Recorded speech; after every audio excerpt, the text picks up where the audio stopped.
A former secretary who worked for the commander of a Nazi concentration camp when she was 18 has been convicted of complicity in the murder of more than 10,500 people. Ingrid Fruchner, who is now 97, was taken on as a teenaged shorthand typist at Stutthof and worked there from 1943 to 1945. She's the first woman to be tried for Nazi crimes in decades and was given a 2-year suspended jail term. Many questions, of course, revolve around the conviction of a woman who is almost 100. And for more on that, we're joined by Dr. Rozett. He's a senior historian at Yad Vashem, joins us live from Jerusalem. Thank you very much for being with us. Thank you for having me. So some 65,000 people are thought to have died in horrendous conditions at Stutthof, including Jewish prisoners, non-Jewish Poles, and also some captured Soviet soldiers. But is an 18-year-old girl to blame? Did she even have a choice? Well, I think that what we are finding in the last years where people are being put on trial, where they're being found to be complicit in the murder, which was something that was not really possible until around the time of the German Demjanjuk trial in around 2009 to 2011, that we're understanding that responsibility for what happened in the Holocaust is very vast and very deep. There were people who set policies and people who commanded camps and people who were involved actually in shooting, but the Holocaust could not have happened unless thousands and thousands of people have been involved in all kinds of different levels.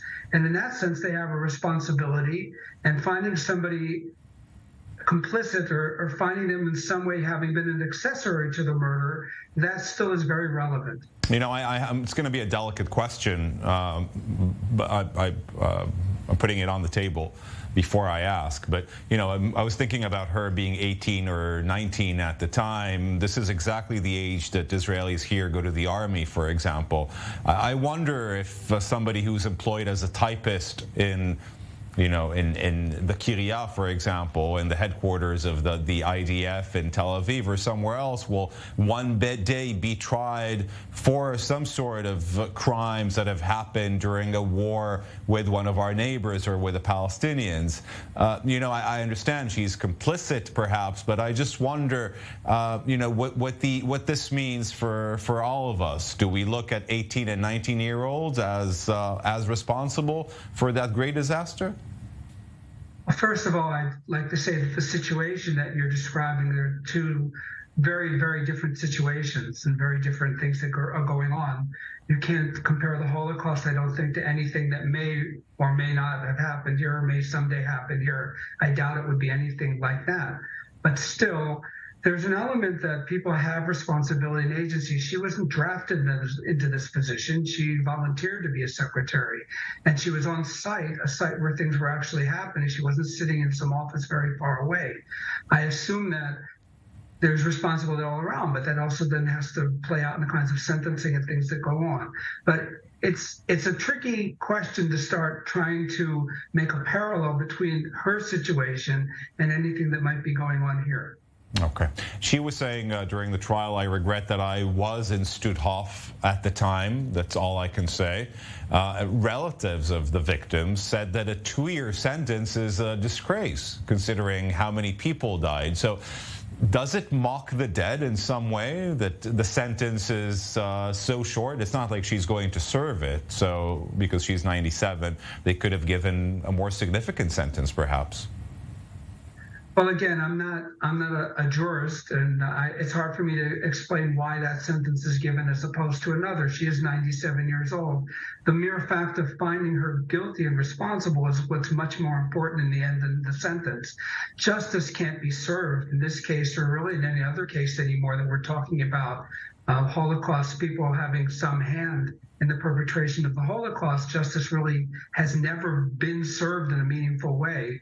And certainly in this case, maybe not justice. But I think the message it sends, that she too bears responsibility, people like her bear responsibility, I think is a message to understand again, that something like the Holocaust doesn't just happen through the leaders. It takes a lot of participation on all levels. I think that's a very important message that's been sent by the trial. Definitely. Now, last before we part, there is a chase going on in Germany after some very old people now who had some minor roles in the Nazi system.